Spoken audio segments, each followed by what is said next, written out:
Welcome. Thank you. Yeah. Look at this crowd for you. I was going to ask how everybody's doing, but I know exactly how everybody's doing out there. I think they're doing pretty well. Now, we're at Watkins Glen. You've won here 5 times. Man, that's good, because I woke up this morning. I didn't know where the hell I was at. Glad you told me that. So you've won here 5 times. Does it give you more confidence going into a race weekend knowing you've won at a track multiple times? Well, it does to a certain degree. I mean, we've had a lot of really good runs here, but every year things change, things are different. So you still gotta go to work and still gotta make it happen again. So we're back at work trying to. This 8 o'clock in the morning practice stuff is about to absolutely kill me. Yikes! So I mean, I just woke up the second time, and when I get done with this, I'm going back to bed before qualifying. So. I do not like this early practice stuff. But now, what's the most challenging part about running here at Watkins Glen? It just depends. I mean, it's really hard to get your car balanced for the whole track. It seems like there's times when you get one section of the track right, and then you got to try to figure out another section how to get it balanced, and it's hard to get all that tied together. So the challenge is just trying to get every bit of the racetrack, get the balance tied together, and that's really, really hard to do here. You've obviously done it well, though. Yeah. I know, give it up. They just like to cheer. Now, whenever we go to road courses, you guys want to hear them talk? You gotta simmer down. All right, whenever we go to road courses, there's always chatter about whether or not there should be a road course in the chase for the Sprint Cup. In your opinion, should there be a road course in the chase for the NASCAR Sprint Cup? Well, not only that, but I think there should be a dirt race in the chase, too. So. We like that answer. We went down the street last night to Dundee and won a 360 sprint car race last night. So. Woo! So a road course and a dirt course. Yeah, I'm all for adding both to the chase. Now, you've got a new crew chief this year, Steve Addington, great guy. Obviously, some success with him this season already. What did you guys do to, obviously, it's, trust building and that sort of thing. What did you guys do to build that relationship moving into this season? Just spend a lot of time together, Go on dates, Well, we don't really go on mandates, but we'll hang out during the race weekends, and I'll go over to his motor coach, and I'll drink a Coke, he'll drink a beer, and he'll smoke half a pack of cigarettes, and I'll sit there and breathe in the secondhand smoke. So it's male bonding. But, it really is, as odd as it's going to sound, it's kind of like a relationship. I mean, you just have to spend time with each other. A lot of it's communication. And the more time that we spend together, even if we're just, we can be watching something on TV together and be talking about it. And it's just understanding how each other thinks and how we communicate what's going on back and forth to each other that is a big deal. And if you guys want to listen to that chatter this weekend between Tony and Steve, you can do that on your NASCAR Sprint Cup mobile Android device. Now, I have to ask, because everybody that comes to the Sprint Experience always wants to know about Danica. As her team owner, her teammate, has it changed the dynamic of the shop over at Stewart Haas? I guarantee it will next year. I mean, and especially the second half of the season here, it's going to. We've only got a chance to run her twice so far, but she's a lot of fun to have in the team. I mean, for Ryan and I are very sarcastic. We're very much smart alecks, and she very much fits into that program really well. So it's like having a little sister to pick on again. But she's got a ton of talent, and the great thing about going to the test with her and listening to her communicate and talk about her car is her feedback is really, really good. So she definitely can drive, and she's got great feedback, and that's two very big keys. Obviously looking forward to seeing her run a full schedule next season. Now, is it more challenging, in your opinion, to be a driver or a team owner? It depends on what day it is. Friday, Saturday, Sunday, it's easy to be a driver. Monday, Tuesday, Wednesday, and Thursday, I play the ownership role. So that's the part where it gets difficult for me. But, we're having people like Greg Zippadelli back in our camp, and the great people that we've got in our upper management. That helps me so much on the ownership side, and having great leaders there. Equally as challenging. Yes. Now, this is the first time you've been back to the Sprint Experience since winning your third Sprint Cup Series championship. So we do have to ask, I know we're already mid-season in this season, but let's throw it back to to the end of last season, winning that race at Homestead Miami Speedway. Just tell us what that feeling was like, not only winning that race, but knowing you clinched the championship with it. Well, and especially as good a weekend as Carl had. Carl qualified on the pole and before the rain delay at lap 107, he had led the most laps at that point. So he had done everything he could get to get maximum points, and it was our job at that point to figure out how to not only lead a lap, but we didn't have to lead the most laps, but if he won the race, we had to, or if he runs second in the race, we had to win to tie it. So, we did our part, and we had to, it was probably one of the oddest days I've ever had in racing because we got up to the top 10, had a problem, we ran over a part on the racetrack, had to come in and go to the back. And the first time I thought, well, I'll keep us all pumped up, but it's probably going to be the end of our day.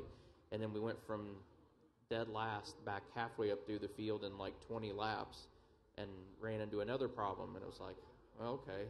We got halfway up through there, and they said, well, this isn't very bad, but we're going to have to fix it again and go to the back. So it's like, well, we already got halfway through there once. If we can do it once, we can probably do it again. It's just the longer the day goes, the harder it is to do that. So luckily, the two major problems that we had were the first two segments of the day, and we were able to battle back through there. But I was sitting there just laughing when the red flag came out at 107, and because Carl was leading and we were fifth, and when he got out of his car, he looked back and he saw us 4 cars behind him, and the look on his face was, how in the heck did those guys get back up here?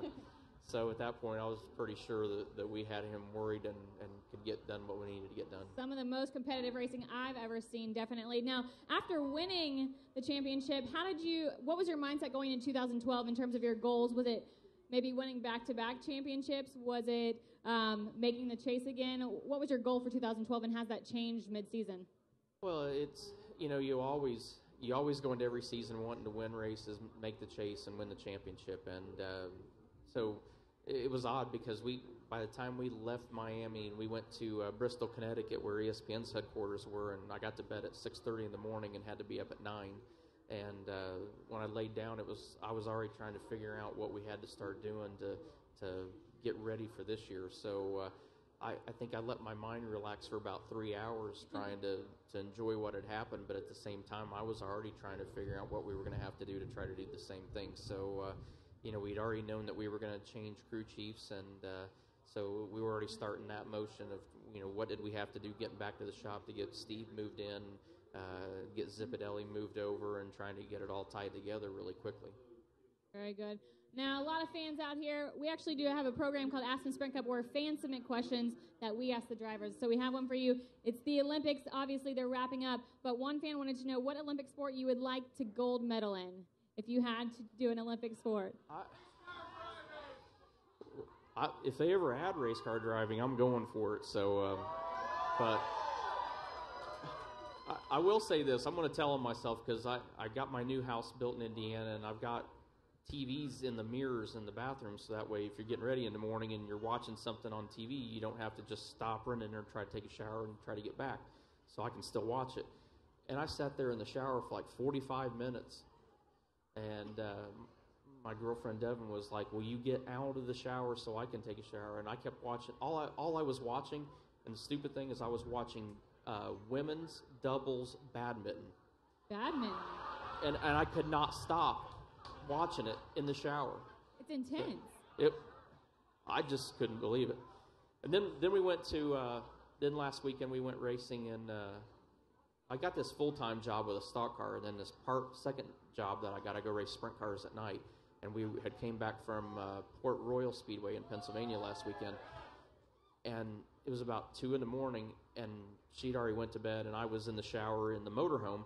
And I can see out of the corner of the shower, I can see the TV in the bedroom, and I was watching, and she's been having fun trying to pronounce all the Japanese people's names. For sure. There's a couple that are super special. Well, and I caught one, but what was crazy, they had men's trampoline on, and these guys were jumping like 30 feet in the air, and I caught myself being like a race fan for a minute, in the fact that I just wanted one of them to miss the trampoline by 2 feet.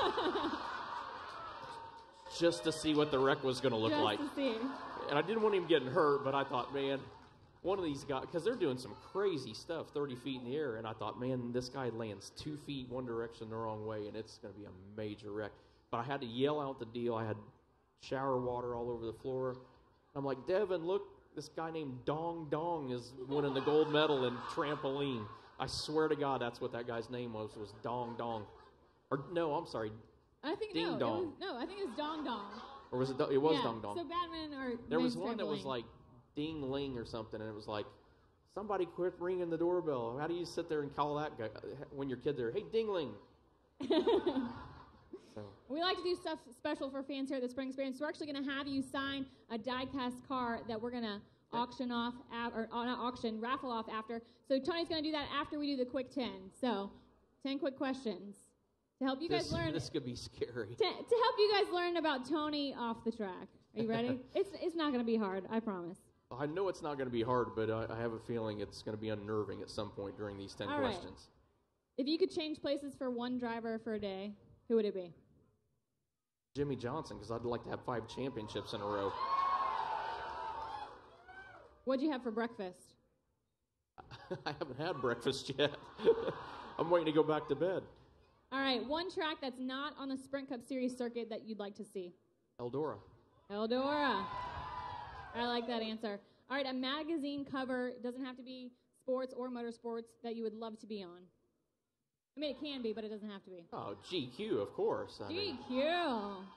I'd have to, like, superimpose Carl Edwards' body into my head or something to match that. I think you'd look quite dapper on GQ. All right, one word that best describes you.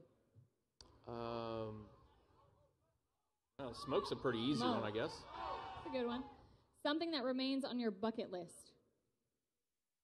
I still want to drive a top fuel dragster, which we're working on actually getting that done. I want to drive 300 miles an hour. You guys like to see that? All right, your favorite subject in school growing up? I hated everything in school except for math and study hall. I slept through study hall. So a smart guy we got up here. All right, the best invention of the modern day. The best what? Invention. I would say Sprint in all reality, because what they've done for our sport and how they've brought the technology in our sport, it's just the technology that's involved in cellular communications is pretty awesome, and Sprint's done a really good job. I was sitting in the car yesterday in practice, and they gave me one of the fan views that you guys could get, and I was sitting there watching guys run around and able to keep track of the lap times and where everybody was at. So it's I would say that's probably one of the best inventions of how we get information so fast nowadays. It's like, how did we do this 10 years ago when we didn't have all this? Yeah. All right. Actor you'd want to play yourself in a movie?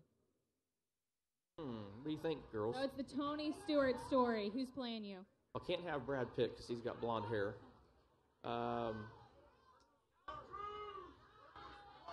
Tom Cruise just doesn't seem that tough to me anymore. What about Vince Vaughn? I think there's a likeness. What about Vince Vaughn? Yeah, Vince Vaughn sounds good. I like that. Vince You Vaughn, can't have anybody that's serious, because I'm not that serious, so you got to have somebody that's a little bit off the wall a little bit. Vince Vaughn works. And finally, rounding out the quick 10, your favorite application on your phone? My favorite app is actually it's the time. I've got a timing and scoring app that we can get all of our sprint car races on, so I can sit there in the motorhome during the weekend and can pull up and find out exactly what lap times the guys are running. So that is definitely by far my favorite app. Very cool. Let's give it up for Tony Stewart. All right, guys. Have fun this weekend.